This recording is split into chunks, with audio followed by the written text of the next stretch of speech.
ग्रंथियों की संरचनात्मक एवं क्रियात्मक इकाई क्या है?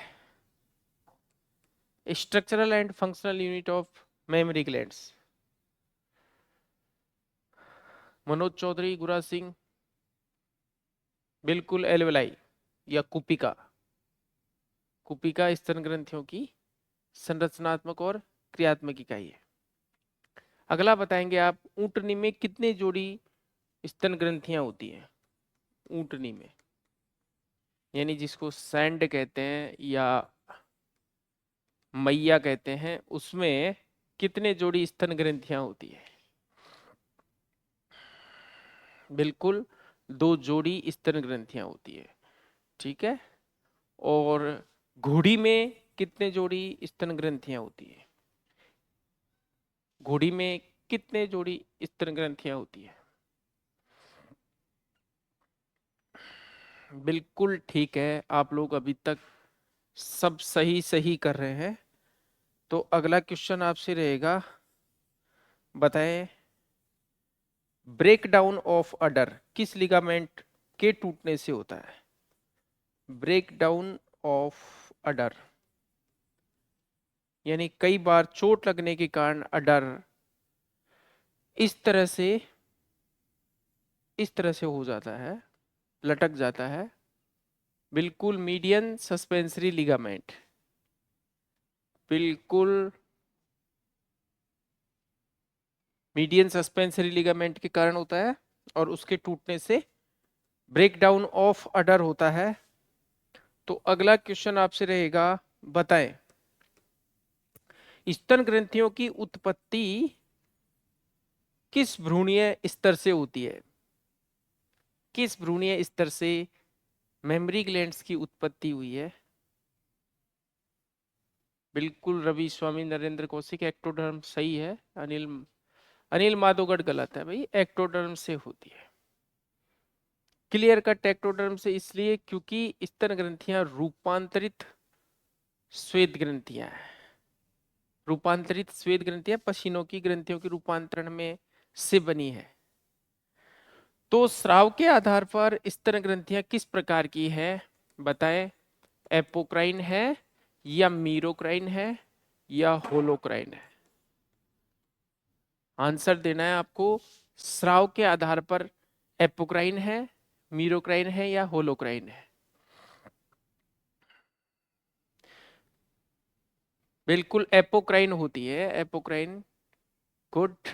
स्तन ग्रंथियां किस प्रकार की होती है? एपोक्राइन, यानी अपने स्राव के साथ कोशिका का कुछ हिस्सा टूट करके आता है, तो स्राव थोड़ा सा गाढ़ा होता है, थोड़ा गाढ़ा, ज्यादा गाढ़ा नहीं, थोड़ा गाढ़ा होता है। तो एपोक्राइन की खास बात ये होती है। मीरोक्राइन का जो स्राव होता है बिल्कुल पतला होता है, और होलोक्राइन का एग्जाम्पल है सीबेसियस ग्रंथियां, और जिनका स्राव थोड़ा तुलनात्मक रूप से गाढ़ा होता है। अगला हमारा क्वेश्चन रहेगा आपसे, जंतुओं में त्वचा के नीचे वसा का मोटा स्तर, वसा का मोटा स्तर क्या कहलाता है? एनिमल्स में स्किन के नीचे, अनुज शर्मा।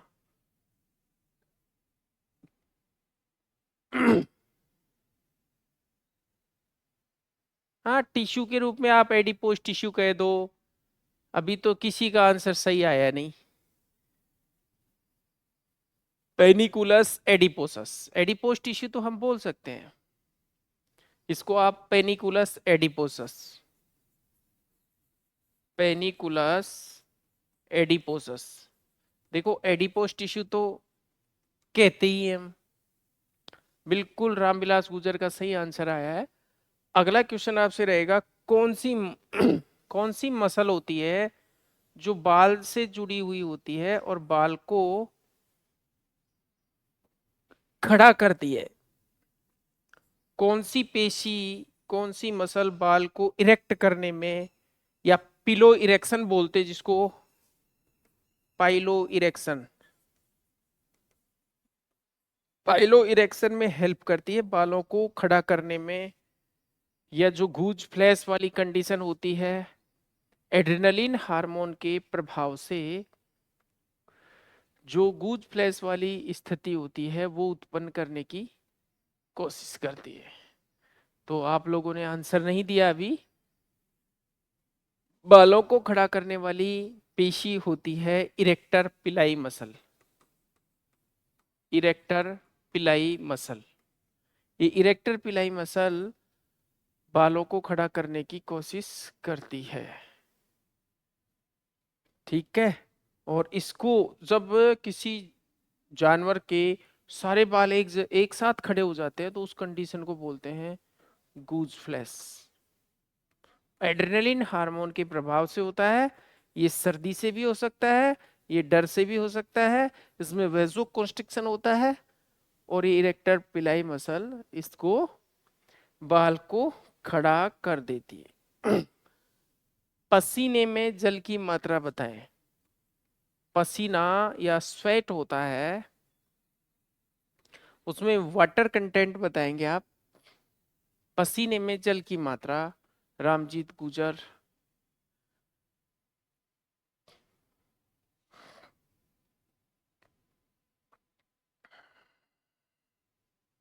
पसीने में जल की मात्रा बिल्कुल ठीक है भाई।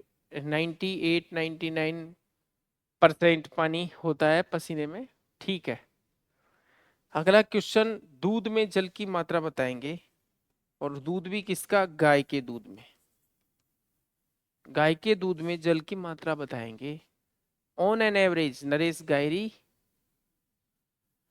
हाँ बिल्कुल ठीक है। 86-87 गुड, लगभग सभी को क्लियर है। और बताएं, अंडे में जल की प्रतिशतता बताएंगे। एग में कितना परसेंट वाटर होता है? अंडे में जल की प्रतिशतता बताएंगे। अमित मीणा, कुलदीप वर्मा।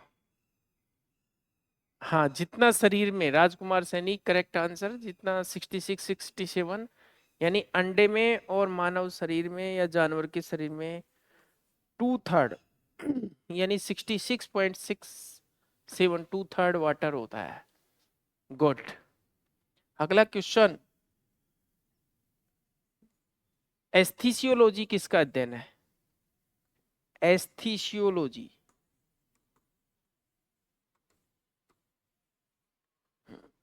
एस्थीसियोलॉजी किसका अध्ययन है? आज थोड़ा सा आप सुस्ती पर है, संडे का कारण हो सकता है। बिल्कुल, ज्ञानेंद्रिय या संवेदी अंगों का अध्ययन एस्थीसियोलॉजी कहलाता है। संवेदी अंगों का अध्ययन। ठीक है। थोड़ा सा बूस्ट, चाय के साथ थोड़ा सा बूस्ट हो जाइए। अगला क्वेश्चन आपसे रहेगा, स्प्लैंक्नोलॉजी। स्प्लैंक्नोलॉजी किसका अध्ययन है?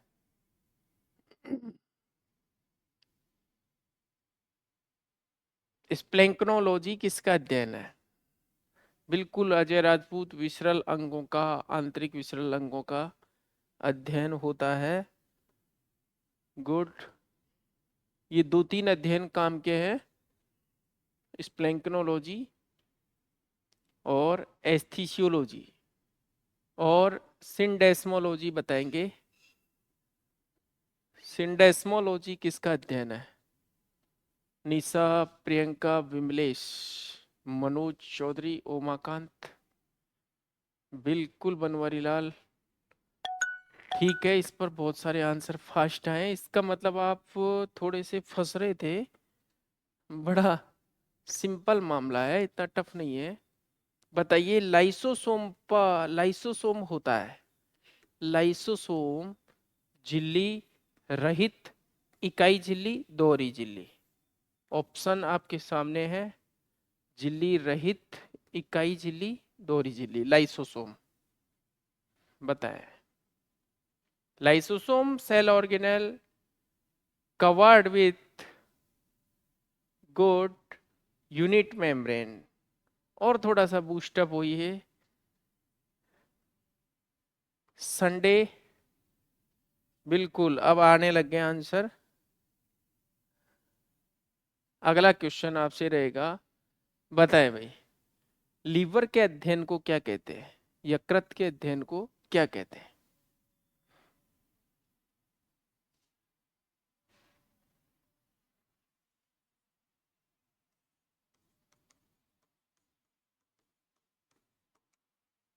इसके बाद हिपेटोलॉजी हो गया, नर जनन तंत्र, हिपेटोलॉजी। नर जनन तंत्र का अध्ययन क्या कहलाता है? Good, andrology. एंड्रोलॉजी कहलाता है नर जनन तंत्र का अध्ययन। अंडों का अध्ययन क्या कहलाता है? अंडों का अध्ययन बताएंगे भाई, स्टडी ऑफ एग्स। अंडों का अध्ययन क्या कहलाता है?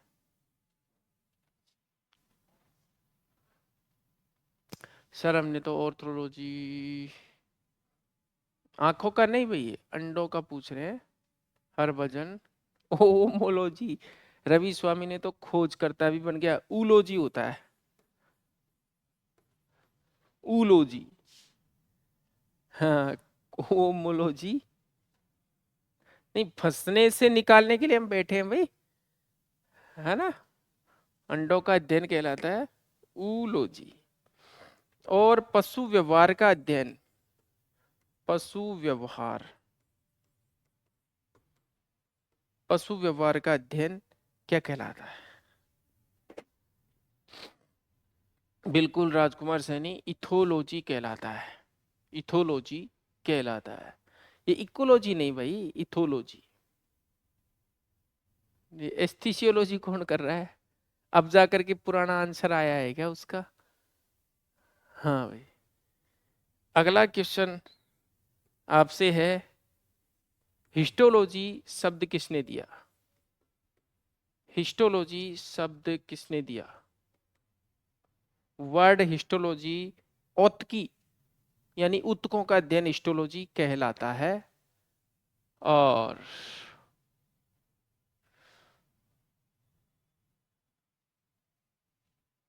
बिल्कुल मेयर ने दिया था। किसने दिया था? मेयर ने। और ऊतक शब्द किसने दिया था? ऊतक शब्द दिया था जंतु के संदर्भ में, टिश्यू शब्द दिया था बायकाट ने। किसने दिया था ऊतक शब्द? बायकाट ने दिया था। अगला प्रश्न आपसे रहेगा, विटामिन शब्द किसने दिया था? विटामिन शब्द किसने दिया था? विटामिन शब्द, मोहित जगीना कोशिश खूब कर रहे हैं, सबने फूंक फूंक फूंक, गुड गुड गुड, फूंक फूंक फूंक। विटामिन शब्द दिया था फूंक ने। अगला प्रश्न रहेगा, प्रोटीन शब्द किसने दिया था? विटामिन के बाद प्रोटीन शब्द किसने दिया था? 1912 में। गुड, मुल्डर ने दिया था। गुड, अच्छी बात है। विकास, हरभजन, विमलेश कुमारी, सभी का ठीक है। तो बताएंगे आप, ऑस्टियोपोरोसिस किस विटामिन की कमी से होता है? ऑस्टियोपोरोसिस, ऑस्टियोपोरोसिस किस विटामिन की कमी से होता है? क्या बात है, शानदार शानदार। Cage layer fatigue, cage layer fatigue, cage layer fatigue किसकी कमी से होता है? ये कुछ बच्चे ई भी बता रहे हो, गलत है। केज लेयर फटीक होता है विटामिन सी की कमी से। और आपको बताना है विटामिन ई का सहकारक कौन सा तत्व विटामिन ई का सहकारक है?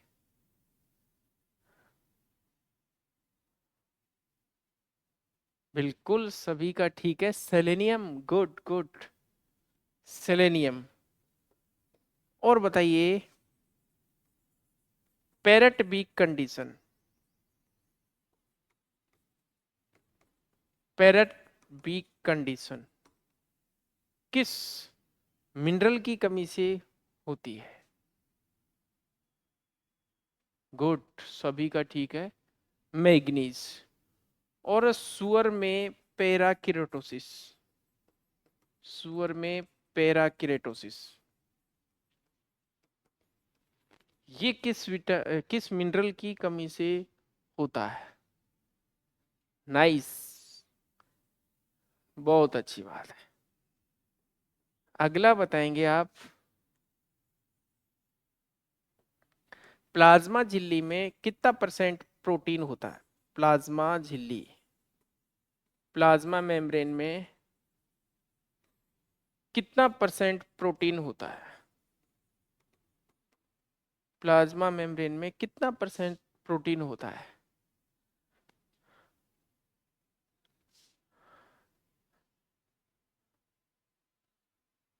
अच्छा, नरेंद्र का देख कर ओ हो, ओ 8-8, ये क्या हो रहा है? प्लाज्मा झिल्ली में ओ 7 से 8%। सबका ही गलत है क्या है? ऊपर से देखते हुए आ रहे हो आप, अमित, मीणा, कुलदीप, अनुज, रामजीत, दीपक, सब ऊपर से देख करके करो। 50% प्रोटीन होता है भाई, किसी का भी ठीक नहीं है अभी तो। 50% प्रोटीन होता है प्लाज्मा मेम्ब्रेन में। अनिल माधोकर, अच्छा आधा कर दिया, अब 4 4 4। उमाकांत ने ओ फिर बढ़ा दिया, 13 कर दिया। नहीं ऐसा पर प्लाज्मा मेम्ब्रेन में। हाँ बेटा कैसे होगा? देखो ऐसे होगा, आपने प्लाज्मा मेम्ब्रेन नहीं देखी क्या? ये सेल है, सेल के चारों तरफ क्या होती है? प्लाज्मा झिल्ली, या जिसको कोशिका झिल्ली कहते हैं। अब प्लाज्मा बोलने से कैसे आपको लगा कि भाई इसमें इसमें ये प्रोटीन्स होती हैं? देखो इस तरह से प्रोटीन्स होती है, इनको बोलते हैं एक्सट्रिंसिक, बाहरी वाली को बोलते हैं एक्सट्रिंसिक, अंदर वाली को इंट्रिंसिक। और बीच बीच में ये इंट्रिगल प्रोटीन्स होती हैं इस तरह से, जो कि अणुओं को कोशिका के अंदर और बाहर जाने के लिए भेजती है। तो ये बड़े बड़े प्रोटीन के अणु आपने पढ़ा नहीं था क्या? जैसे चाशनी में गुलाब जामुन, सब कॉपी करता है, पवन ने पकड़ा है, गुड। भेड़ चाल करते हैं, हाँ हम ब्लड में प्लाज्मा समझ के कोई बात नहीं, प्लाज्मा झिल्ली बोला है आप, प्लाज्मा झिल्ली बोला है भाई।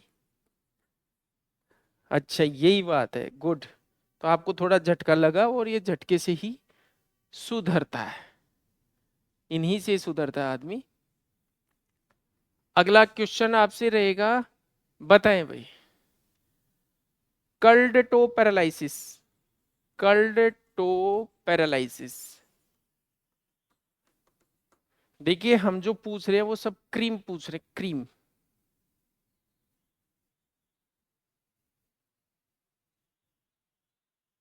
Curled toe paralysis vitamin B2 की कमी से होता है, गुड।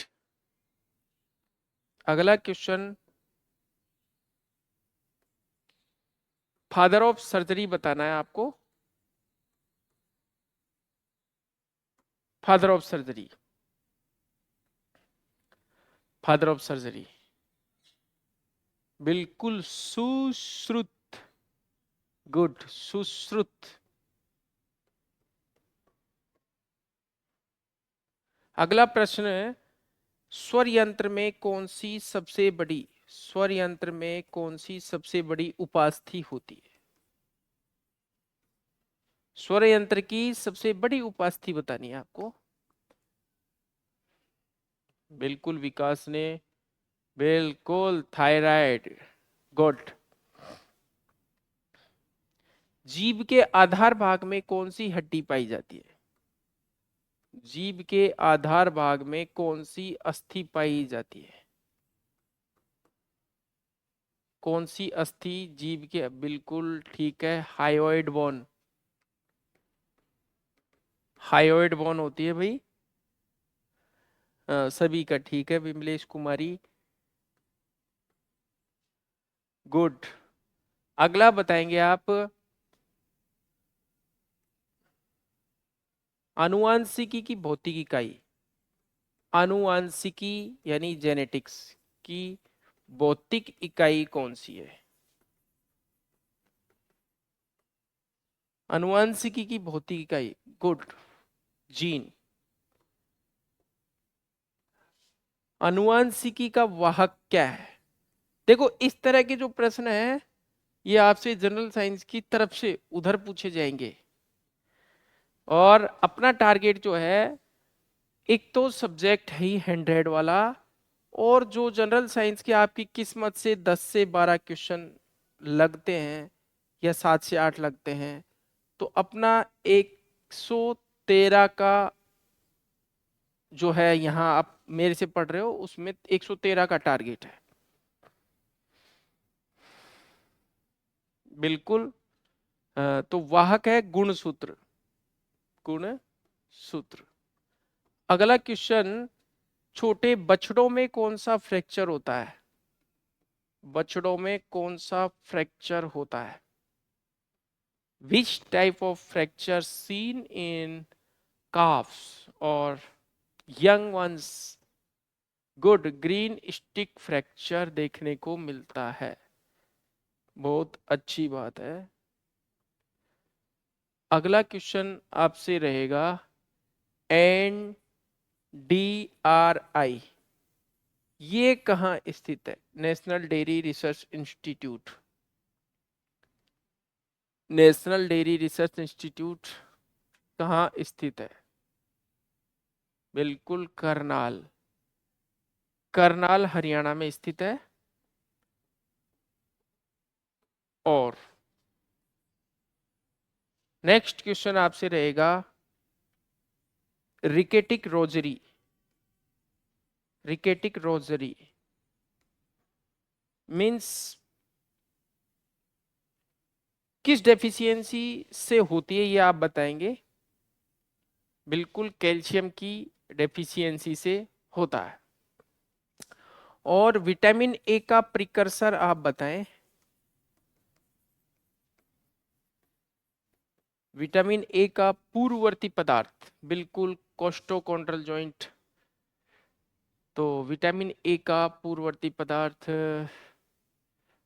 प्रदीप से शुरू, बिल्कुल ठीक है। गुरु सिंह, मोहित जगीना, अनुज, विमलेश कुमारी, राजकुमार सैनी, निशा जाट, विकास, रामजीत गुजर, बिट्टू, रामविलास गुजर, ठीक है। Beta carotene, good, beta carotene जो कि लीवर में जा करके बदलता है।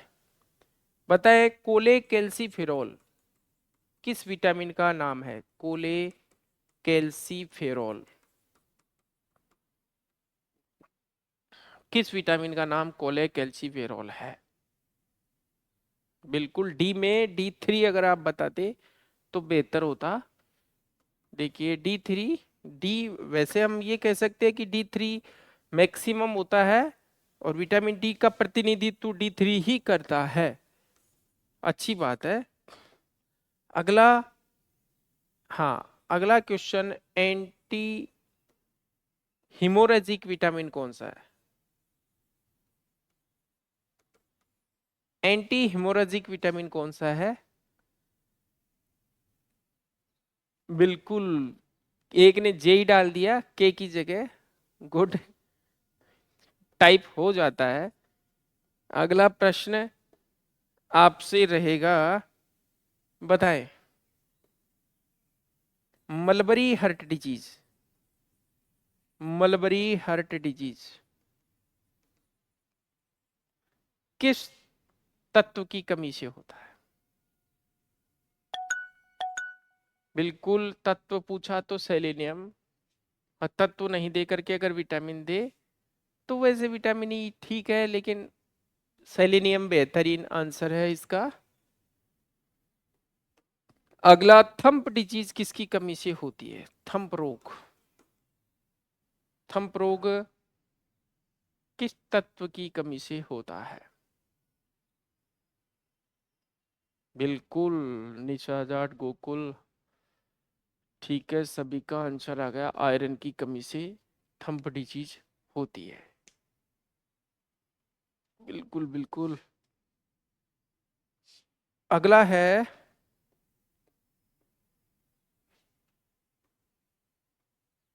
हाँ, एक इकोलॉजी से प्रश्न है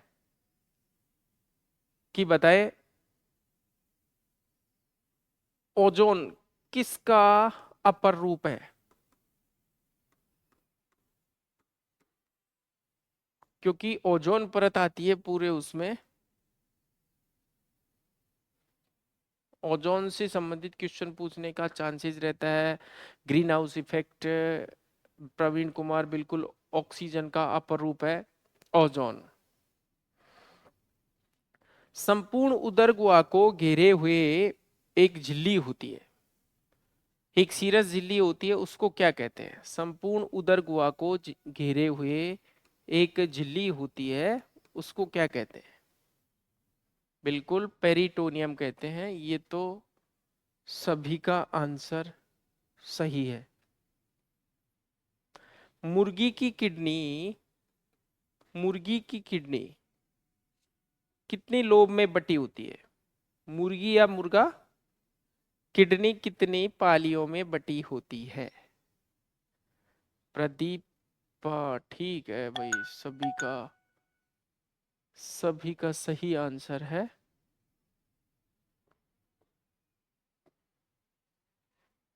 हाँ भाई, अगला बताएंगे ओस्कॉक्से की सबसे सबसे छोटी हड्डी बतानी है आपको। ओस्कॉक्से जिसको हम हिप बोन कहते हैं, हिप बोन की सबसे छोटी हड्डी कौन सी है।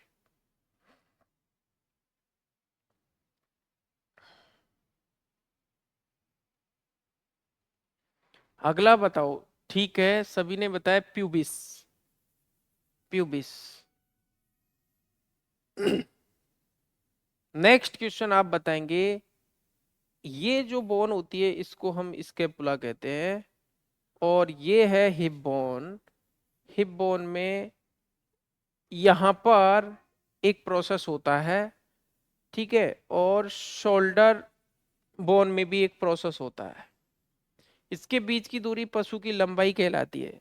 तो आप पहले इसका प्रोसेस बताएंगे, इसका जो पॉइंट होता है उसको क्या कहते हैं। शोल्डर पॉइंट नहीं बताऊंगा, शोल्डर पॉइंट तो मैं कह सकता हूं, इसको साइंटिफिक भाषा में क्या कहते हैं। नरेश गायरी, ओमाकांत, जो टेक्निकल नेम है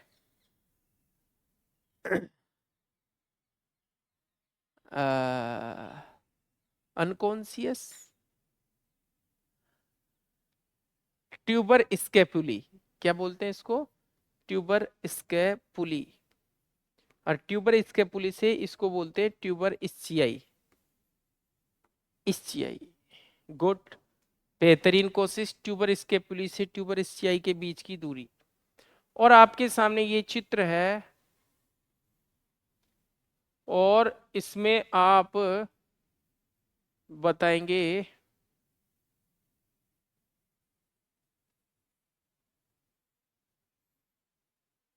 ठीक है, ये वही डायनासोर है जो पहले हुआ करता था। तो यहां पर सेक्रल वर्टिब्राज होती है, सेक्रल, और सेक्रम वाले भाग में ये वाला पोर्शन शरीर का बनाती है सेक्रम वर्टिब्रा, इसको क्या कहते हैं। हाँ, इसको बताइए भाई प्रियंका सैनी, इसको डायनासोर कहते हैं क्या। इसका आंसर पूछा हमने। ये जो सेक्रम भाग पर बॉडी का उठा हुआ पोर्शन होता है, हाँ, इसको बोलते हैं।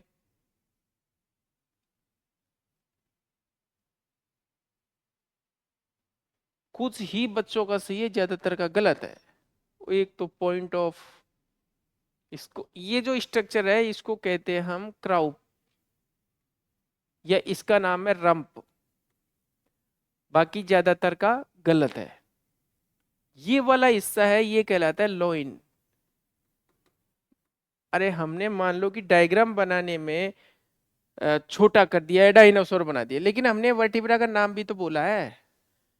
यहाँ पर लंबार वर्टिब्रा है, इस वाले भाग को हम लोइन कहते हैं। तो आप तो गलत कर रहे थे, सचमुच में गलत कर रहे हो। और ये जो है ये वाला हिस्सा, इसको हम्प बोलते हैं, और हम्प को विदर भी बोलते हैं। ये इंपॉर्टेंट चीजें हैं एलएसए के हिसाब से। शरीर के भाग तो आपको आने चाहिए। हाँ भाई, ये वर्टिब्रा की संख्या थोड़ी पूछी है रवि स्वामी, अच्छी बात है आपको आ रहा है। और यहां से पूंछ की उत्पत्ति होती है, उस पॉइंट को क्या कहते हैं? देखिए जो हम बता रहे हैं उसका सही से आंसर दे दीजिए, वही काफी रहेगा। बिल्कुल डॉग कहते हैं। प्रदीप, अनुज, हरभजन, रामजीत, गुजर, अनुज, बिल्कुल डॉग कहते हैं। इसीलिए डॉग पूंछ को हटाना क्या कहलाता है? डॉकिंग। डॉकिंग कहलाता है। यहां से जड़ से पूंछ हटा दी जाती है कुछ, हाँ, डॉग की ब्रीड में, जैसे डोबरमैन। डोबरमैन में पूंछ को यहां से हटाया जाता है। अब ये पता नहीं भाई, हरभजन आप स्टूडेंट ही है और कौन होगा? हाँ भाई, तो ये चीजें बाद में कर लेना। हाँ आगे बताएं। यहां पर सूजन आती है, पशु के गले में लटकती हुई सूजन आती है, जिसको क्या कहते हैं और किस परजीवी से होती है? यहां पर लटकती हुई सूजन होती है, इसको बोटलजिया कहते हैं। इसको क्या बोलते हैं भाई? बोटलजिया कहते हैं। बोटलजिया कहते हैं। और ये किस परजीवी से होती है? और एस्केरिस की वजह से थोड़ी होती है, ये फेशियोला की वजह से या लिवर फ्लूक की वजह से होती है। लिवर फ्लूक, फेशियोला या लिवर फ्लूक की वजह से होती है, बिल्कुल, है ना। और यहाँ पर ये दोनों टांगों के बीच वाला जो एरिया है, ये क्या कहलाता है? यहाँ पर दोनों टांगों, दोनों अग्रपादों का बीच का एरिया कहलाता है ब्रिस्किट। गुड, सही है, सही है, सही है, ब्रिस्किट कहलाता है। जो गलत बताएगा उसके लिए तो मैं बता दूंगा। बिल्कुल ब्रिस्किट।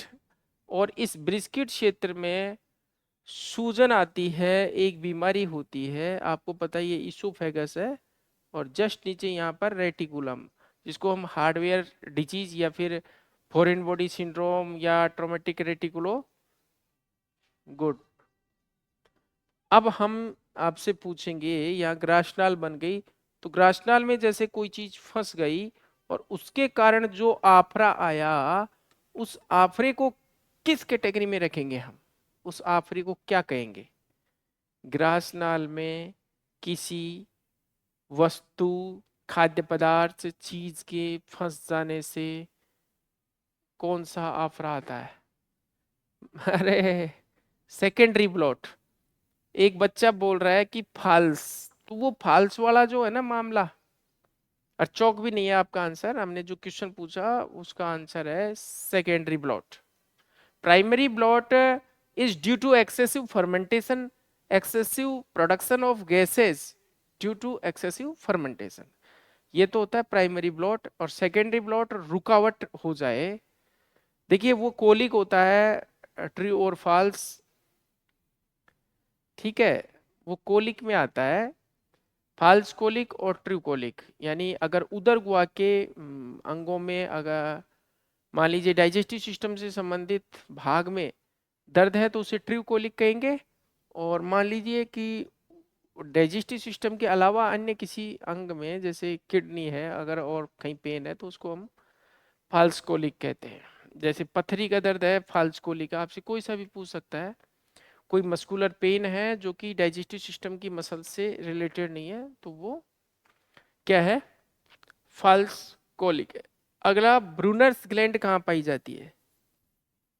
ब्रूनर्स ग्लैंड कहाँ पाई जाती है? ब्रूनर ग्रंथियां कहाँ पाई जाती है? ब्रूनर ग्रंथियां।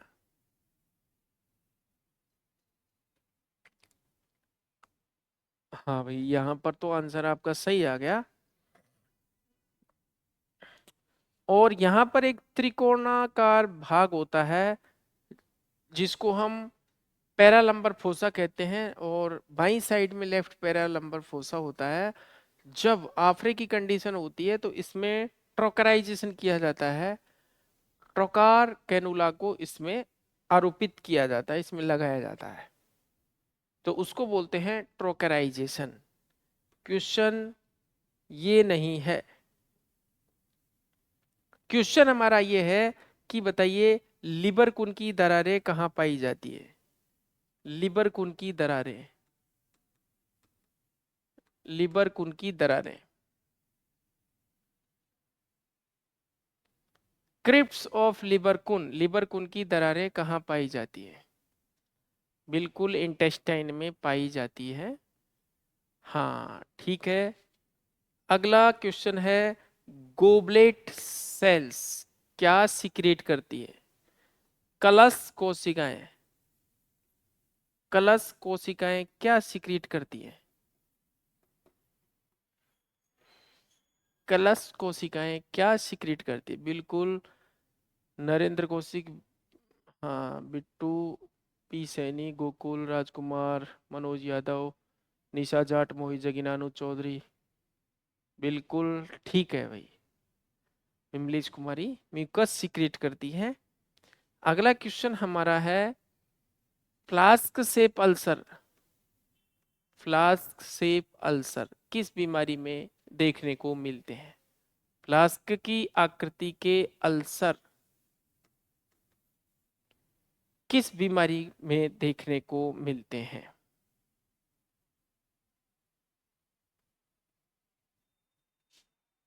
ओहो, चौक हो गया क्या। ग्रास नाल में आलू अटक गया, और इंतजार करूं। ठीक है कर लिया, नहीं पढ़ा, ठीक है। फ्लास्क से अमीबाइसिस, अमीबाइसिस अगर नहीं पढ़ा तो देखिए भाई मानव रोग में भी आएगा ये, मानव रोग में भी आएगा ये। जो इंटेस्टाइन है, इंटेस्टाइन की वॉल है, इस वॉल में अमीबा, एंट अमीबा हिस्टोलाइटिका का नाम सुना होगा आपने, एंट अमीबा हिस्टोलाइटिका, और वो इस तरह से अंदर अल्सर कर देता है। कैसे अल्सर करता है, इस तरह के अल्सर करता है, इस तरह से। और ये जो फ्लास्क सेप अल्सर है ये है अमीबाइसिस जो डिजीज होती है, इसमें चूंकि डिसेंट्री होती है, डिसेंट्री का मतलब होता है खूनी दस्त, दस्त के साथ खून, तो ये वाली बीमारी है, और ये आपको उधर से भी आपको आनी चाहिए। अब यहाँ पर हम बात करते हैं, अमीबा का इन्फेक्शन एनिमल्स में ज़्यादा नहीं होता है, एनिमल्स में ज़्यादा नहीं होता, नॉन रूमिनेंट एनिमल्स में होता है इसका अमीबाइसिस। अगला क्वेश्चन रहेगा मेरा, एंट अमीबा जिंजीवेलिस, एंट अमीबा जिंजीवेलिस कौन सी बीमारी पैदा करता है। बीमारी का नाम बताना है, एंट अमीबा जिंजीवेलिस। तो जिंजीवा शब्द आता है गम्स के लिए, गम्स का मतलब होता है मसूड़े, और मसूड़ों में फेमस बीमारी कौन सी है, पायरिया। अरे मानव के लिए हम पायरिया बोलते हैं इसको। पायरिया जो बीमारी होती है ये एंटामीबा जिंजीविलिस की वजह से होती है, ठीक है। पायरिया रोग में मुंह से बदबू आती है, ठीक है, एंटामीबा जिंजीविलिस से होती है। अगला क्वेश्चन आपसे रहेगा, बताइए ये जो कोशिकाएं जो श्लेष्मा स्रावित करती हैं वो किस आकृति की होती है। श्लेष्मा स्रावित करने वाली जो कोशिकाएं हैं वो किस आकृति की होती है। ओ हो, मोहित जगीना बिल्कुल खत्म है मामला। ओ कुछ बच्चे तो, पवन तो कहाँ तक पहुंच गया। और ये मोहित जगीना, विटामिन सी की कमी से बेटा स्कर्वी होता है, और स्कर्वी में बदबू नहीं आती है, ठीक है ना। स्कर्वी को हम ब्लीडिंग गम्स कहते हैं, ब्लीडिंग गम्स। तो विटामिन सी की कमी से, हाँ विटामिन सी की कमी से जो है वो स्कर्वी होता है, और स्कर्वी को हम ब्लीडिंग गम्स कहते हैं। मसूड़ों से रक्त स्राव अपने आप, जैसे ब्रश करेंगे या थोड़ा सा भी टच हुआ और खून निकलने लगेगा, लेकिन उसमें बदबू नहीं आएगी, उसमें मसूड़े सड़ेंगे नहीं। ये जो प्रोटोजोआ है ये सड़ाएगा, एंटामीबा जिंजीवलिस, ये है मसूड़ों को सड़ाता है। और इसमें होता है पायरिया। तो pyorrhea and scurvy are clear cut different diseases. तो इसको स्कर्वी के तो हम क्या कहते हैं, सेलर्स डिजीज कहते हैं। फ्लोरीन की कमी से, फ्लोरीन की कमी से, फ्लोरीन की कमी से डेंटल कैरीज होती है, वो दांतों की बीमारी है। अरे दांतों और मसूड़ों में फर्क ही नहीं है क्या? डेंटल कैरीज यानी दांतों में कैविटी बन जाती है फ्लोरीन की कमी से। जिन क्षेत्रों में फ्लोरीन की कमी है वहां पर टूथपेस्ट में फ्लोरीन डाला जाता है। और मनोज चौधरी, फ्लोरोसिस जो होती है वो फ्लोरीन की अधिकता से होती है। फ्लोरोसिस वाली ये एपोक्राइन क्या आ गया? अशोक कुमार, यहाँ एपोक्राइन कहाँ गया? ये ये प्रोटोजोआ है। हो सकता है आपके, देखो लेट आ रहे हो सकता है आपका पुराना अब जा करके टावर पकड़ रहा हो, आपका जो दूर दराज का छत्तीसगढ़ के जंगलों में जहां पर टावर नहीं ले रहा हो, या फिर 2G का इस्तेमाल कर रहे हो, ए राजा वाला। हो सकता है पुराना फोन हो आपके पास। तो छोड़िए, बढ़ते हैं आगे। एक तो देखिए कुछ बच्चे हैं, कोई बात नहीं, नेटवर्क इश्यू चलता है, हम भी समझ गए। राजकुमार सैनी, घर की बात है। एंटमीबा, रुक जाओ अब थोड़ी, मेरी बात सुनो। कुछ बच्चे हैं जो इसी क्लास को यूट्यूब पर देखते हैं। अब देखो मैं आपको उनकी थिंकिंग बताता हूँ। मेरे पास फोन आते रहते हैं कि सर आपकी क्लास को हम फास्ट करके और यूट्यूब पे देख लेते हैं। तो मैं ये पूछना चाहता हूँ कि पहली बात तो हम खुद ही फास्ट करवाते हैं, और दूसरी बात, यदि आपने उसको इस तरह से देख लिया तो क्या आपका दिमाग चलेगा? और जहां पर आप ब्रेन एक्टिव ही नहीं है, एक्टिवेट ही नहीं हुआ, क्योंकि वो चीजें फास्ट निकलती जाती है, उसमें ब्रेन का रोल कम है, क्योंकि ब्रेन थक जाता है, उसकी कैपेसिटी नहीं होती। जिस तरह से आप वीडियोस को देखते हो ना, फास्ट फास्ट फास्टम फास्ट, तो फास्टम फास्ट जो है,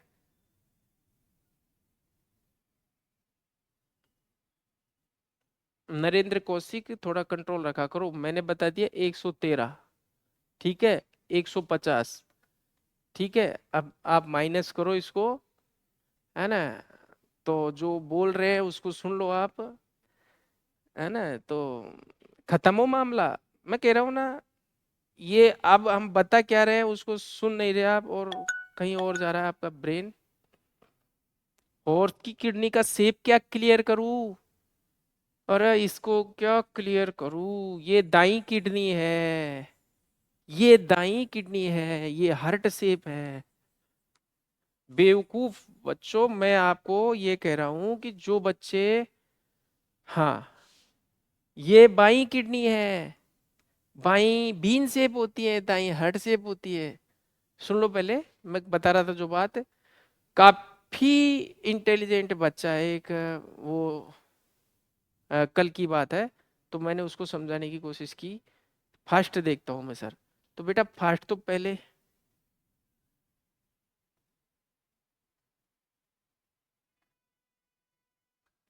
हार्ट शेप किडनी राइट पड़ा है। तो राइट ही तो है, दाया मतलब राइट है। अरे दाया मतलब राइट है। सुन लो जो बताना चाहता हूं।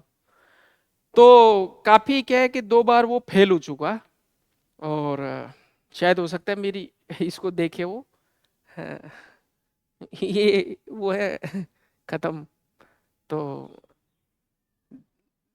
बात ये है एक्चुअली में, उसका जब दिमाग ही एक्टिव नहीं है, आप लोगों को बता रहा हूँ, जो जो ये लाइब्रेरी कल्चर चला है, जब से लाइब्रेरी कल्चर में बच्चे जाते हैं, पढ़ते हैं, और कोई टीचर हो, कोई टीचर हो, उसकी वीडियोस को बड़ा फास्ट देखते हैं।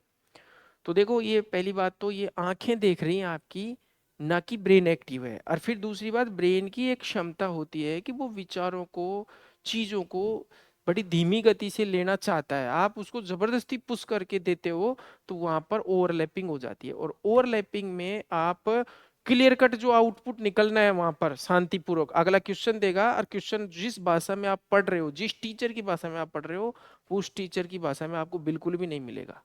आपको वहां अलग भाषा रहती है एग्जामिनर की, और वो उस अलग लैंग्वेज में आपसे क्वेश्चन किया जाता है। अब आपका ब्रेन उस चीज का एनालिसिस करके उसका जवाब देगा, तो उस लायक रहता ही नहीं है, क्योंकि जो रटी रटाई चीजें हैं वो ही याद आती हैं आपको वहां पर भी।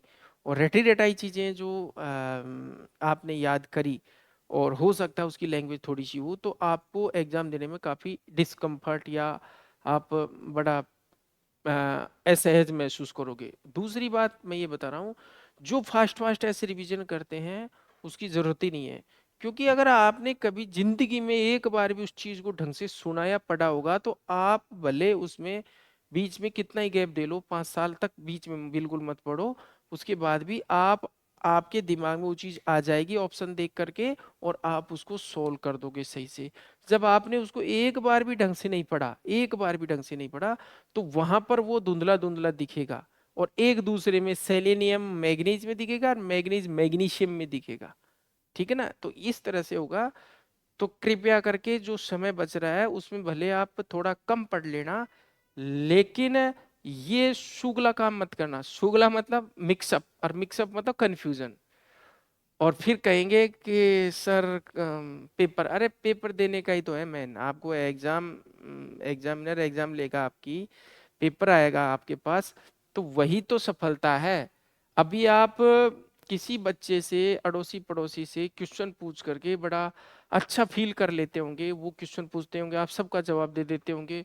और आप, क्योंकि आप तो 3 साल के हो गए ना, 4 बार तैयारी कर लिया आपने, तो आप तो पुराने हो गए, पुराने हो गए तो आपसे कुछ भी पूछो। लेकिन उस पुराने का सिलेक्शन नहीं होता, कई बार वो रह जाता है, और नया वाला इसलिए निकल जाता है कि वहां पर वो शांतिपूर्वक एग्जाम देता है। क्लियर है? तो इस चीज को आप बिल्कुल दिमाग में रखना, कि भले आप आपके रूम पार्टनर से अड़ोस पड़ोस में कितने ही ज्ञानी महात्मा बैठे हों, उसकी कतई जरूरत नहीं है, आजकल दिमाग का काम है। ठीक है? अरे गुरा सिंह पर उम्र का इफेक्ट लग रहा है, हाँ पता है आप मेरी उम्र के ही हो, है ना, लेकिन उम्र का इफेक्ट कुछ नहीं करेगा आपका। मस्त होकर के पढ़ो, मेरा मतलब ये है कि आप इतनी फास्ट वीडियोस देखते हो, आपकी आंखें ही उसको देख पाती है, ना कि आपका ब्रेन उसको ग्रहण कर पाता है। तो आप जैसा खाओगे अन्न वैसा हो जाएगा मन, जैसा आप इनपुट लोगे वैसा ही आप उगलोगे, वहां पर आउटपुट भी ऐसा ही आएगा। तो इतना फास्ट फास्ट करके देखना छोड़ो, शांति से सहजता से समझने की कोशिश करो चीजों को। अगला क्वेश्चन, अब ज्यादा बताना भी हानिकारक है, नहीं, एज का इफेक्ट आ गया भाई। तो बताइए, उम्र, उम्र के साथ शरीर में क्या आती है? जीर्णता। और जीर्णता का अध्ययन क्या कहलाता है? जीर्णता, जिसको हम बोलते हैं उम्र बढ़ना, उसका अध्ययन क्या कहलाता है? जीर्णता का अध्ययन कहलाता है, बताइए बताइए, नहीं आ रहा? जीरारियाट्रिक्स, जीरारियाट्रिक्स, जीरारियाट्रिक्स, या जेरेंटोलॉजी, जीरेंटोलॉजी, जीरेंटोलॉजी, जीरेंटोलॉजी। घोड़े में कितनी हड्डियां होती है? देखिए उम्र का प्रभाव बताइए, घोड़े में कुल कितनी बॉन होती है? ऑप्शन में आपको दे दिया मैंने, 210, 200, 293। बताएं भाई, घोड़े में कितनी हड्डियां होती हैं? गुड, सभी का सही है आंसर। और बताइए, बछड़े में, कौन से बछड़े में? नवजात, दांतों की संख्या बताइए, दांतों की संख्या बताइए। नवजात बछड़े में दांतों की संख्या, बिल्कुल ठीक है। Gaurav Singh, good good good, 20, इनको हम मिल्क टीथ कहते हैं। अगला बताइए, स्थायी दांतों में कौन से दांत अतिरिक्त आते हैं? स्थायी दांतों में कौन से दांत अतिरिक्त आते हैं? मतलब मिल्क टीथ के अलावा कौन से दांत नए आ जाते हैं परमानेंट टीथ में, स्थायी दांत में, मिल्क टीथ के अलावा? बिल्कुल मोलर, मोलर आ जाते हैं। अगला बताएंगे, त्वचा की सूजन क्या कहलाती है? त्वचा की सूजन, इन्फ्लेमेशन ऑफ स्किन। ठीक है, गोकुल, उमाकांत, लालाराम, निशा, मनोज चौधरी। बिल्कुल डर्मेटाइटिस कहलाती है। अच्छी बात है, डर्मेटाइटिस कहलाती है। और नेक्स्ट क्वेश्चन रहेगा आपसे, दांतों का अध्ययन क्या कहलाता है? स्टडी ऑफ टीथ, दांतों का अध्ययन क्या कहलाता है? दांतों का अध्ययन ओडोंटोलॉजी कहलाता है। क्या कहलाता है? ओडोंटोलॉजी। अगला, इनेमल का निर्माण कौन सी कोशिकाएं करती हैं? इनेमल का निर्माण कौन सी कोशिकाएं करती हैं? इनेमल का निर्माण कौन सी कोशिकाएं करती हैं? एमाइलोब्लास्ट कोशिकाएं करती हैं। एमाइलोब्लास्ट। इनेमल जंतु जगत का सबसे कठोर पदार्थ है। इसमें जल की मात्रा बतानी है, वाटर परसेंटेज इनेमल, इनेमल में पानी की प्रतिशतता बतानी है। इनेमल में पानी की प्रतिशतता बतानी है। बिल्कुल कम से कम होता है। अब आप इस रेंज को 1 से 5% रखो तो बहुत बेहतरीन रहेगा, आपका आंसर गलत ही नहीं होगा। 7 तक तो मत पहुंचिए, बिल्कुल कम से कम मान करके चलिए कि 1 से 5%। ठीक है, अगला प्रश्न आपसे रहेगा, बताएं भाई, मोरिजा बानोल, मोरिजा बानोल ये जो जगह है ये किस अयस्क की खाने यहाँ पर है? कौन सी धातु? दीपक शर्मा, जगह, बिल्कुल बिल्कुल लोहा। कौन सा? लोहा। अच्छी बात है भाई, गुड। अगला बताएंगे आप, रखन नाम का आभूषण। देखिए जीके मैं कभी कभी पूछ लेता हूँ, इसका मतलब ये नहीं है कि मैं ही कराऊंगा जीके। कल ही टीचर से बात हुई थी, वो सब कुछ रेडी है, लेकिन आप लोग है ना थोड़ा सा तसल्ली दिया करो। शुरू से आप हमारा सारा सिस्टम फिक्स होता है, सब कुछ फिक्स होता है। अब आपको और भी एक इम्पोर्टेंट बात बता देता हूँ। देखिए, जब पढ़ाना चाहिए था बच्चों को और एक्स्ट्रा, तब हमने पढ़ाया। इस बार हम बहुत ज़्यादा मैटर इसलिए नहीं दे रहे कि बच्चा सेलेक्ट होए। बहुत ज़्यादा मैटर हम दे भी सकते हैं, लेकिन आवश्यकता नहीं है। 2022 और 2018 और उसी से मिलता जुलता पेपर आएगा, क्योंकि आपके पास एडिशनल पढ़ने को बहुत कुछ है। आपके पास एडिशनल पढ़ने को पॉलिटिकल है, एडिशनल पढ़ने को आपके पास जनरल साइंस है। ठीक है, फिर इसमें थोड़ा सा करंट अफेयर्स भी है। अब पीछे का बैलेंस पता नहीं है किधर का क्या हो जाए। ठीक है, करंट अफेयर्स का, पॉलिटिकल का। तो हम जो साइंस स्ट्रीम के बच्चे होते हैं, स्टूडेंट होते हैं, तो हमारे लिए बेहतर होगा जो चीज़ें फिक्स होती हैं। जैसे जनरल साइंस है, फिक्स है, और हमारा सब्जेक्ट फिक्स है, इसको कमांड करते हुए हम अदर सब्जेक्ट को भी टच करेंगे। ये नहीं है कि हम उसको छोड़ देंगे। ये सिलेक्शन का मूल मंत्र है। मुख्य चीजों को तो हम नहीं छोड़ेंगे। अगला बताएंगे आप, सर्वाधिक एमाइलेज, सर्वाधिक एमाइलेज किसकी लार में होता है?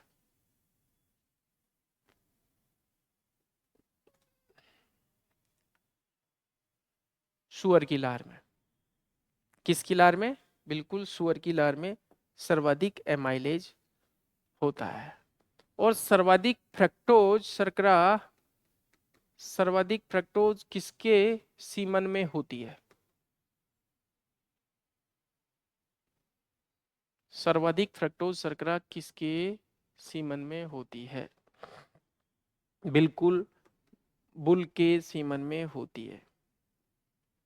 अगला क्वेश्चन, शुक्र जनन किस हार्मोन के प्रभाव से, यानी स्पर्मेटोजेनेसिस, स्पर्मेटोजेनेसिस किस हार्मोन के प्रभाव से होता है? रामविलास गुर्जर, राजकुमार, गौरव सिंह, प्रदीप।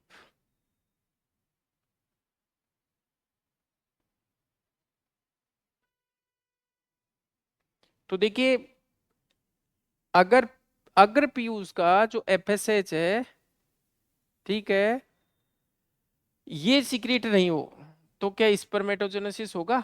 तो एफएसएच इसमें आप आंसर देंगे। और आईसीएसएच क्यों दे रहे हो भाई? आईसीएसएच तो जब है जब डायरेक्ट, देखिए आईसीएसएच की वजह से एफएसएच और एलएच सीक्रेट होते हैं। तो जब एफएसएच डायरेक्ट स्पर्मेटोजेनेसिस से जुड़ा हुआ है तो हम आईसीएसएच तक क्यों पहुंचे? ठीक है, करने को तो फिर टेस्टोस्टेरोन भी करता है, करने को तो टेस्टोस्टेरोन भी करता है, लेकिन मूल हार्मोन फॉलिकल्स के निर्माण के लिए मूल हार्मोन कौन सा है? एफएसएच यानी फॉलिकुलर स्टिमुलेटिंग हार्मोन। अगला बताओ आप, पिट्रोसिन हार्मोन किस हार्मोन का उपनाम है? पिट्रोसिन, पिट्रोसिन किसको कहते हैं? पिट्रोसिन किस हार्मोन को कहते हैं?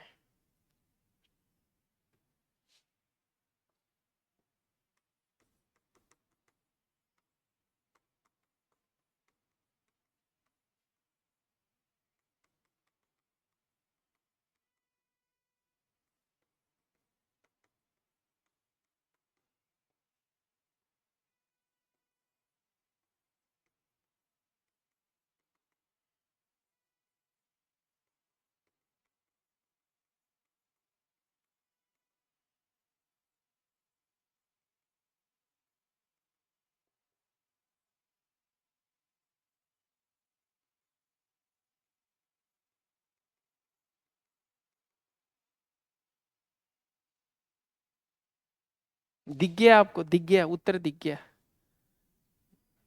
ठीक है, क्लोमिफिन सिट्रेट की जो टेबलेट दी जाती है रजनीश कुमार, वो एनेस्ट्रस की कंडीशन में दी जाती है। एनेस्ट्रस या जब जानवर हीट में नहीं आता है तब दी जाती है।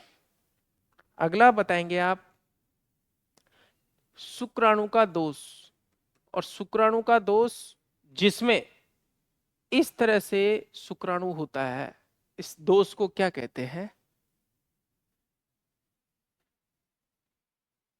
अच्छा, लाला राम को ये प्रॉब्लम है कि हम जब क्वेश्चन करते हैं, ऐसा नहीं है, आपकी कनेक्टिविटी के ऊपर है। कुछ बच्चे 5G लेकर के बैठे हैं, डबल हेड वाला है भैया, आपको दिख रहा है ना डबल हेड। कुछ बच्चे 5G वाले हैं जिनके पास तुरंत पहुंचता है, और कुछ जो है ना अभी 3G वाले हैं, और नेटवर्क की भी इश्यू है एरिया में भाई। तो ये थोड़ा सा इफेक्ट हो सकता है, क्योंकि आपके पास वो पहुंचने में टाइम लगाता है। और बिल्कुल कोई समस्या नहीं है उससे, हम मानते हैं कि ललाराम जी काफी इंटेलिजेंट है, मस्त रहो। और आप तो बस, आपका आंसर भले देरी से आए लेकिन सही आए, देरी से आएगा लेकिन सही आएगा तो भी बात हो जाएगी। अगला बताए, कौन से स्पर्म, किस प्राणी के स्पर्म सामान्य रूप से कॉर्क स्क्रू जैसे होते हैं? कॉर्क स्क्रू मतलब जिनमें इस तरह का घुमाव जनरली होता है। सामान्य रूप से,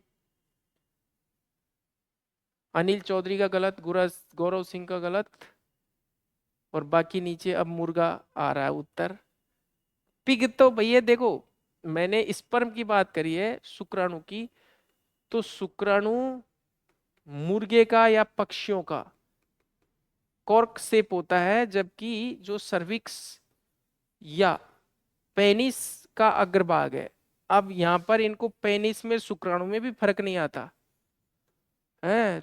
तो पेनिस में और शुक्राणु में तो शायद दिन रात का फर्क है, सोचना बैठ करके। तो ये काफी संदिग्ध मामला है अभी। सुअरी की जो सर्विक्स की आंतरिक सतह है वो भी कॉर्क स्क्रू लाइक होती है। तो इनको घरों से बाहर कर दिया कुलदीप वर्मा को। पाक इंडिया बॉर्डर पर, अच्छा आप पाकिस्तान भारत की बॉर्डर पर हो और आपको घर से बाहर कर दिया, तो आप ऐसे करो, इधर आ जाओ राजस्थान। तो आप तो इंडिया के ही हो, आप आ जाओ राजस्थान, आ जाओ आप, बिल्कुल यहीं पे रूम दिला देंगे जिला दौसा में, है ना। तो आपके घर वहाँ पड़ते हैं वो, आ जाओ आप, स्वागत है आपका। जब तक ये अनिश्चितता आपके परिवार के साथ रहे, और ठीक है, आ जाओ आप कुलदीप वर्मा, आ जाओ, कोई टेंशन नहीं है, यहीं पढ़ना, और चयनित होकर के ही जाओगे यहाँ से। काफ़ी आपका अच्छा है, अदर स्टेट के होते हुए आपने काफ़ी तैयारी की है। हाँ भाई, अगला क्वेश्चन आपसे रहेगा, बताइए अंडे में मुर्गी के अंडे में एल्ब्यूमिन की प्रतिशतता बताइए, एल्ब्यूमिन का परसेंटेज बताइए, मुर्गी के अंडे में एल्ब्यूमिन का परसेंटेज बताएं।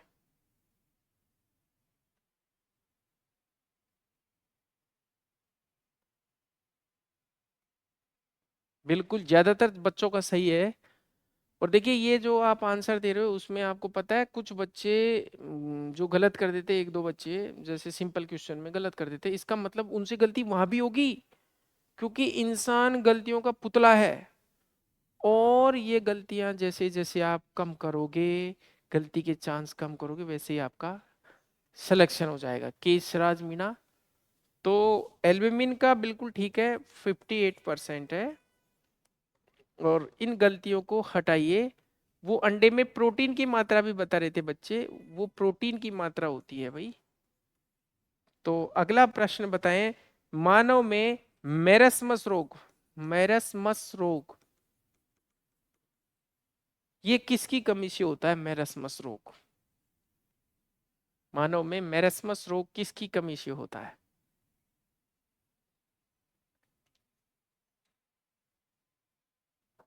अजय शर्मा, बिल्कुल शायद पीड़ित है मेरस्मस रोग से। हाँ, हाँ, यानी इसको सूखा रोग कहते हैं, सूखा रोग। अगला बताइए, red tell condition, red tell condition, red tell अवस्था या रेड टेल कंडीशन किस परजीवी के कारण होती है? किस परजीवी के कारण? बिल्कुल दीपक शर्मा का फर्स्ट आंसर है, इसका मतलब इनके पास नेट। ओ मोई जगी ना, ऑक्स, ऑक्स, ऑक्सीयूरिस इक्वाई, ऑक्सीयूरिस इक्वाई, ऑक्सीयूरिस इक्वाई, ठीक है भाई, ज्यादातर बच्चों का सही है, यानी कि घोड़े की पूंछ चूहे जैसी हो जाती है। अगला बताएं, pipe stem liver, pipe stem liver किस परजीवी के कारण होता है?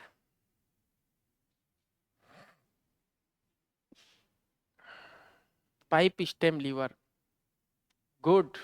दीपक शर्मा का बड़ा फास्ट नेट चलता है, और फैशियोला के कारण पाइप स्टेम लीवर।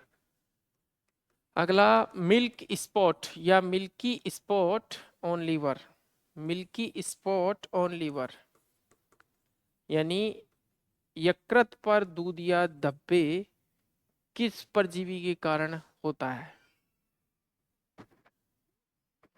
यकृत पर दूध या धब्बे, मिल्क स्पॉट ऑन लीवर। हाँ, नरेंद्र कौशिक, हरभजन, प्रदीप, मोहित, गुरा, अजय शर्मा, जिन्होंने एस्केरिस बताया है वो सही है, क्योंकि एस्केरिस के कारण मिल्की स्पॉट ऑन लीवर होता है। अगला प्रश्न रहेगा, घोड़े में कोलिक किस परजीवी के कारण होता है? घोड़े में कोलिक, कोलिक वाला परजीवी कौन सा है? रवि स्वामी, उमाकांत, हॉर्स में कोलिक किस पैरासाइट के कारण होता है? अजय शर्मा, ठीक है।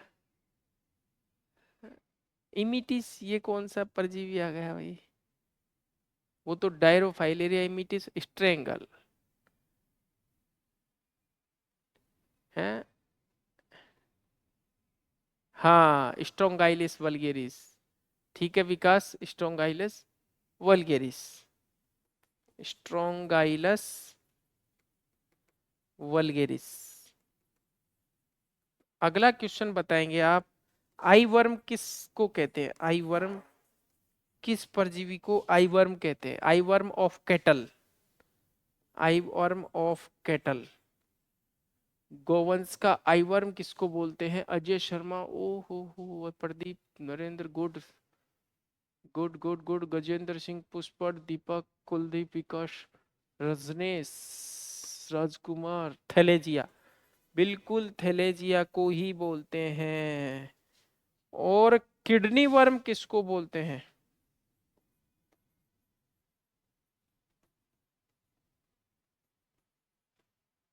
किडनी वर्म किसको बोलते हैं? किडनी वर्म किसको बोलते हैं?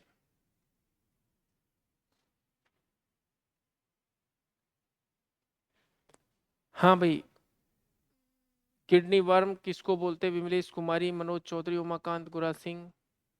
तो किडनी वर्म बोलते हैं डाईऑक्टोफाइमा रिनेल, डाईऑक्टोफाइमा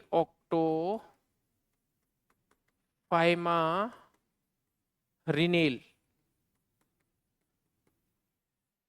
डाईऑक्टोफाइमा रिनेल। अगर किसी ने किसी के पास नहीं लिखा हुआ है तो लिख सकता है, डाईऑक्टोफाइमा रिनेल,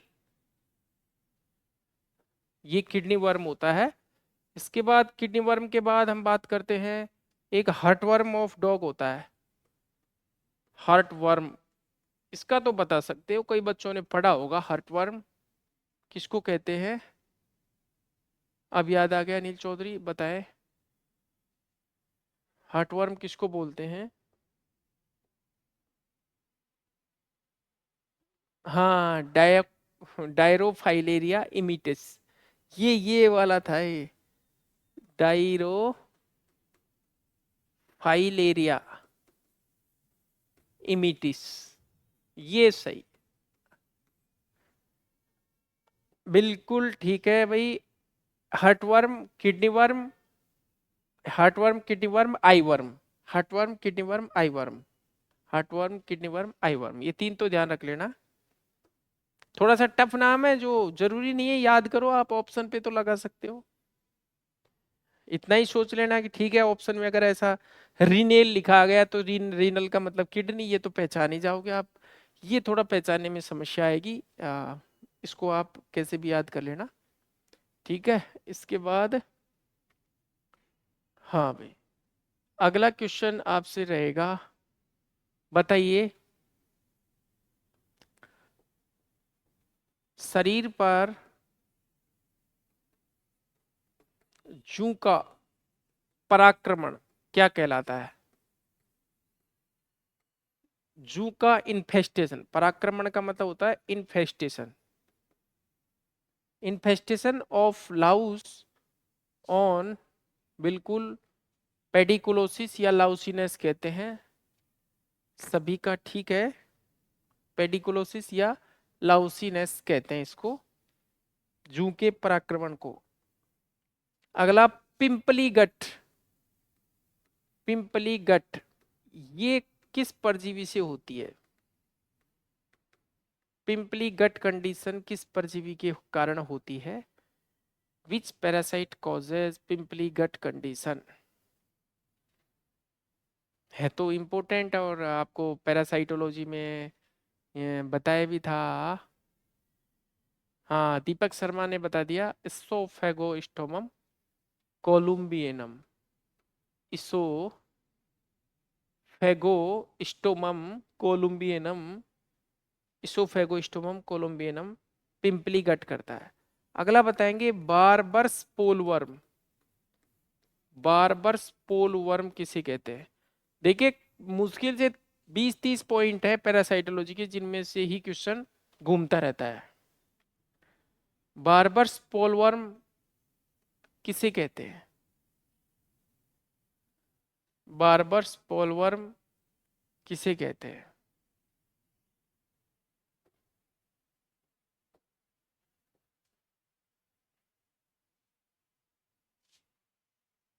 हाँ भाई, तो किसे बोलते हैं इमोंकस को?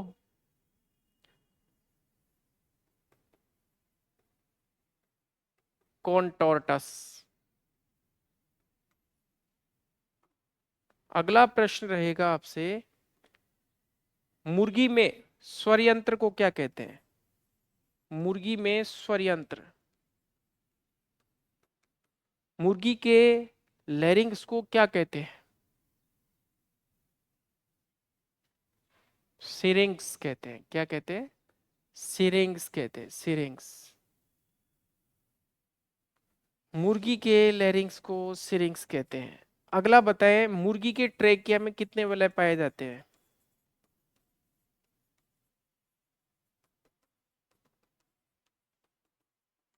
कितने वलय पाए जाते हैं आपको पता है? मुर्गी के ट्रेकिया में इस तरह से पूर्ण वलय पाए जाते हैं, ये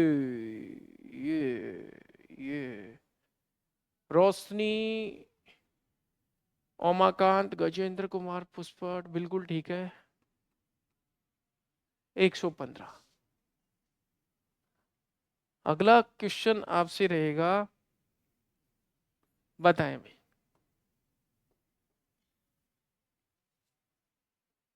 शरीर का पुलिसमैन किसे बोलते हैं? शरीर का policeman, policeman of body, body का पुलिसमैन किसे बोलते हैं? एपिग्लोटिस को। गुड गुड, ठीक है, एपिग्लोटिस को बोलते हैं। और कोशिका का पुलिसमैन किसे बोलते हैं? कोशिका का पुलिसमैन किसे बोलते हैं? गुड, गोल्जी बॉडी को बोलते हैं। अगला बताइए, कोशिका का अंतः कंकाल कौन सा कोशिकांग बनाता है? कोशिका का एंडोस्केलेटन, एंडोस्केलेटन कौन सा बनाता है? अनिल चौधरी, गजेंद्र, कुलदीप, गोकुल, मोहित, लाला,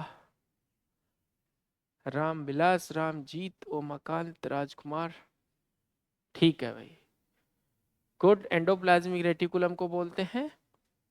और अगला क्वेश्चन आपसे रहेगा, कोशिका का बिचौलिया किसे कहते हैं? कोशिका का बिचौलिया,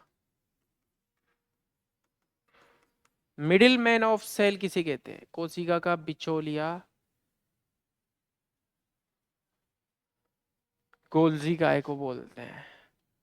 क्या बात है, गोल्जी बॉडी को बोलते हैं। तो बताएं,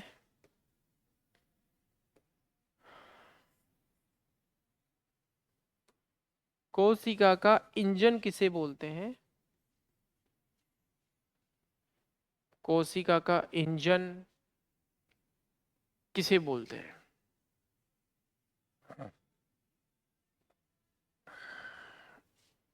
अब कुछ बच्चे माइटोकॉन्ड्रिया को इंजन बता रहे हैं, जो कि बिल्कुल गलत है। माइटोकॉन्ड्रिया को कोशिका की बैटरी कहते हैं। बैटरी है माइटोकॉन्ड्रिया, पावर हाउस है माइटोकॉन्ड्रिया, कोशिका का इंजन है राइबोसोम, या प्रोटीन की फैक्ट्री है राइबोसोम, राइबोसोम की फैक्ट्री है केंद्रिका या न्यूक्लियस, जिसकी खोज फोंटाना ने की थी। और नेक्स्ट क्वेश्चन आपसे रहेगा, बताएं भाई, कौन से कोशिकांग को निकालने पर, कौन से कोशिकांग को निकालने पर कोशिका की मृत्यु निश्चित है? कौन से कोशिकांग की कमी की वजह से डेथ हो जाती है सेल की? किस कोशिकांग को हटाने पर सेल की डेथ हो जाती है? केंद्रक को हटाने पर कोशिका की मृत्यु निश्चित है। तो अगला प्रश्न आपसे है, ऐसी कोशिकाएं जिनमें बहुत से केंद्रकों या एक से अधिक केंद्रकों, तो ऐसी कोशिकाओं को क्या कहते हैं? ऐसी कंडीशन को क्या कहते हैं? संजय यादव, मनोज चौधरी, रवि स्वामी, प्रदीप गुरा Singh, syncytium, good good good, सभी का ठीक है, सिंसिटियम अवस्था कहते हैं, सिंसिटियम अवस्था कहते हैं। अगला प्रश्न रहेगा आपसे, कोशिका विभाजन किन कोशिकाओं में सबसे कम होता है?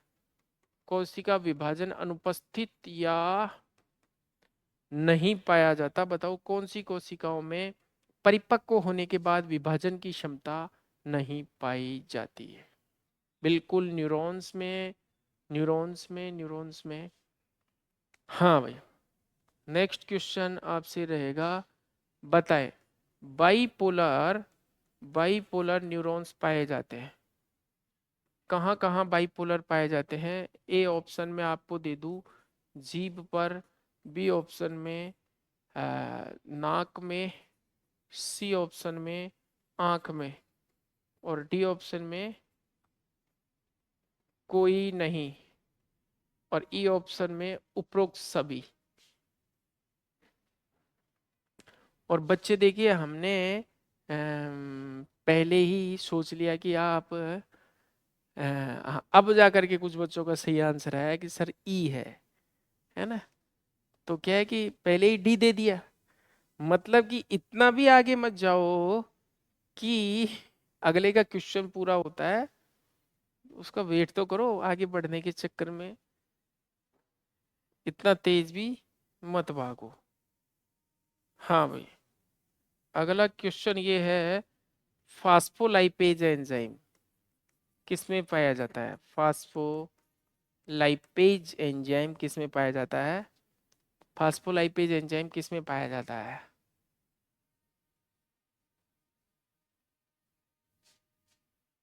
स्नेक वीनम में या सांप के जहर में पाया जाता है? स्नेक वीनम में। बिल्कुल। Cell membrane, phospholipase. अरे फास्फोलिपिड थोड़ी है, फास्फोलिपिड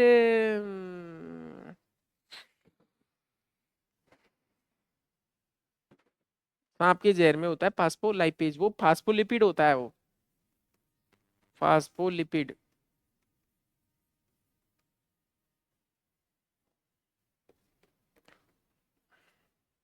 वो फास्फोलिपिड। ठीक है। हाँ। और यहां से देखो, एक और है फास्फेटेज, फास्फेटेज। फास्फेटेज एंजाइम की अनुपस्थिति किसका परीक्षण है? मनोज चौधरी को सांप ही निकल गया। ये बताओ। हाँ देखो, एक जैसी चीजें हैं लेकिन उत्तर कितने डिफरेंट है। अगर आप दूध का पाश्चुराइजेशन करते हो, पाश्चुरीकरण करते हो, तो उसमें ये फास्फेटेज एंजाइम गायब हो जाएगा। ठीक है।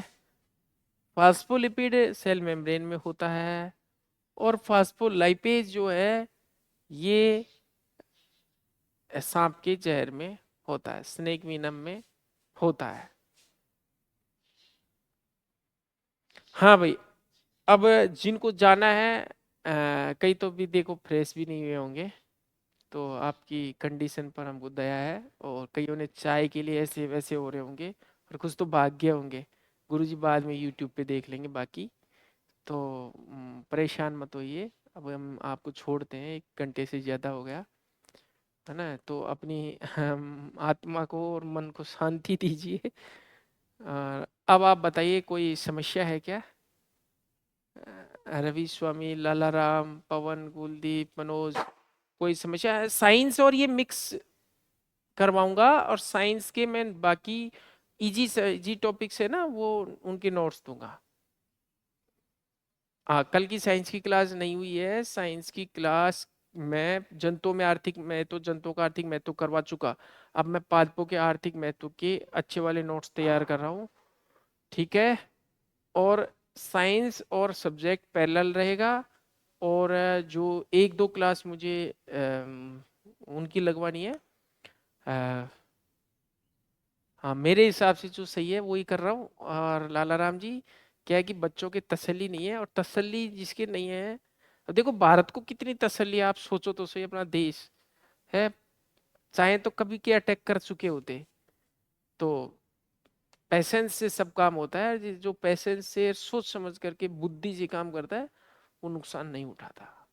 ऐसे जाते तो जबकि ताबड़तोड़ हमला कर देते कब का ही। तो थोड़ा सा क्या है कि पेपर को भी उसी हिसाब से सिस्टम से, तो सब कुछ सिस्टम से होना चाहिए जीवन में, तब तो आप बिल्कुल भी नुकसान नहीं। और क्लास का टाइम क्या रहता है? सुबह यही टाइम है भाई, 6 बजे का। आप आज पहली बार आए हो क्या? कोई बात नहीं, सुबह 6 बजे से रहता है और लगभग 7:30 बजे तक रहता है। हम कहने को 1 घंटा कहते हैं, लेकिन 1.25 घंटा खींच जाते हैं। और बताओ कोई समस्या? और बिल्कुल भी फिक्र करने की जरूरत नहीं है, जो बच्चे इसमें बराबर आंसर नहीं दे पा रहे हैं वो भी टेंशन नहीं ले। और विश्वास है तो आपका विश्वास बिल्कुल कहीं नहीं जाएगा। और बिल्कुल स्मूथ स्मूथ वे में पढ़ो, ज्यादा एक्स्ट्रा चीजों को मत पढ़ो, कोई नोटिफिकेशन की जरूरत नहीं है। 6:10 पे, 6:08 पे आप एक बार खोल लिया करो। सब चीजें नोटिफिकेशन से ही करोगे क्या? अपने आप खोलना भी नहीं जानते क्या? कि वहां से सिग्नल आएगा तभी खोलोगे? तो हमारा मतलब ये है कि बिल्कुल भी डिस्टर्ब मत होइए, है ना, मस्त रहो, नॉलेज इंप्रूव करो। और नौकरी भी लेके जाओगे, ऐसी बात नहीं है अगर शांतिपूर्वक पेपर दे दिया तो। जो बच्चे हैं, ओपन रखा करो। आप क्या करोगे? अरे पैरावेट बुक अकेली बहुत है यार, क्या बात कर रहे हो आप, है ना? ठीक है, मस्त रहो।